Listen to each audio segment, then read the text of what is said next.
يا صباح الفوق، والله حلو. والله حلو، تعادل الحمد لله بطعم المكسب.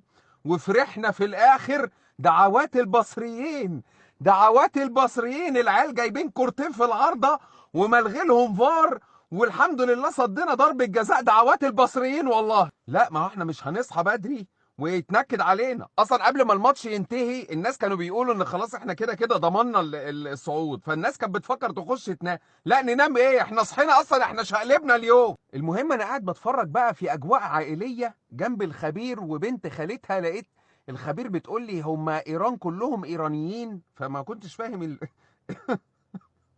السؤال اتاريها بايه. شعر الجون لفت نظرها، فبتقول اصل هم مسبسبين او لا احنا ما نعرفش حد ايراني، يمكن هم شعرهم ناعم. وبنت خالتها بتقول لي يعني ايه فاول، فكنت هتنقط على الصبح. المهم ان اول ما الماتش ابتدى بعد اول 5 دقايق محمود صابر جاب جون. فاحنا مين محمود صابر، احنا اصلا ما نعرفوش. ونزل جاب جون وبيفرح ويتبسط. وبعد كده جاب انذار واتبدل، واحنا اصلا مش عارفين مين ده يا كابتن حسام، بس زي الفل. 100 100، احنا ما نعرفوش بس 10 على 10. بعد كده قامت جاي علينا ضربة الجزاء. ايه يا عبد المنعم، يا عبد المنعم العب الكرة بسرعة. يا عبد المنعم قال لك هو مش جاهز، الواد ماشي بس كنت لعبت الكرة بسرعة. المهم الواد اوفا قام واقف ومتصدي لها، تصدي على اوف هلا 10 من 10. بعد كده منعم قام متصاب.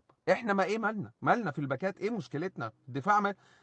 كل ماتش ضحيه، احنا ما عندناش حد. خلي بالكم على نفسكم وما تعدوش الشارع لوحدكم. وبعد كده بقى لبسنا الجون التاني. الواد ده اوفا حاول فيها بس ما في. وبايران ايه في ايه يا اخوانا؟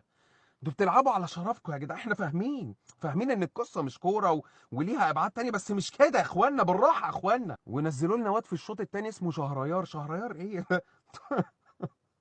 انتوا عايزين احنا غلابه؟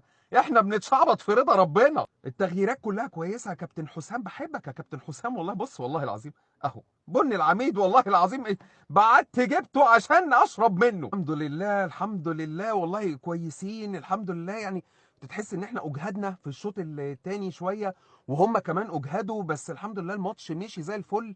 كده احنا المفروض هنلاعب استراليا.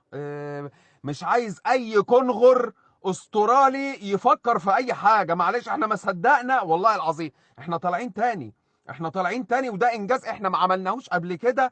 وبعدين احنا قاعدين بقى ايه نتفرج على نتيجه بلجيكا عمالين يعبوا نيوزيلندا جوان. خلاص يا اخوانا، في ايه يا جدعان؟ نيوزيلندا دول خدهم بيضه، بالراحه عليهم. طبعا كابتن حسام يا حرام، هو وابراهيم كانوا واقفين يتنططوا على الخط والله العظيم. الشوط الاول مش فاكر حد من العيال ضيع كوره راح ضرب العارضه، القايم بتاع دكه البدلاء. الشوط الثاني في حد ضيع كوره مش فاكر كان مين برضه، راح ما لقاش حد قدامه غير امام عاشور. امام قال له في ايه يا كابتن والمصحف ما عملت حاجه، انت بدلتني خرجت من غير ما افتح بقي.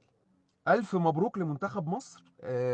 يعني والله حلم حلم يعني انا مش متخيل. الحمد لله. وما صحيناش بدري على الفاضي. الحمد لله، يوم اتشقلب بقى، ما اعرفش هنروح نكمل يومنا ازاي. شكرا، سلام عليكم.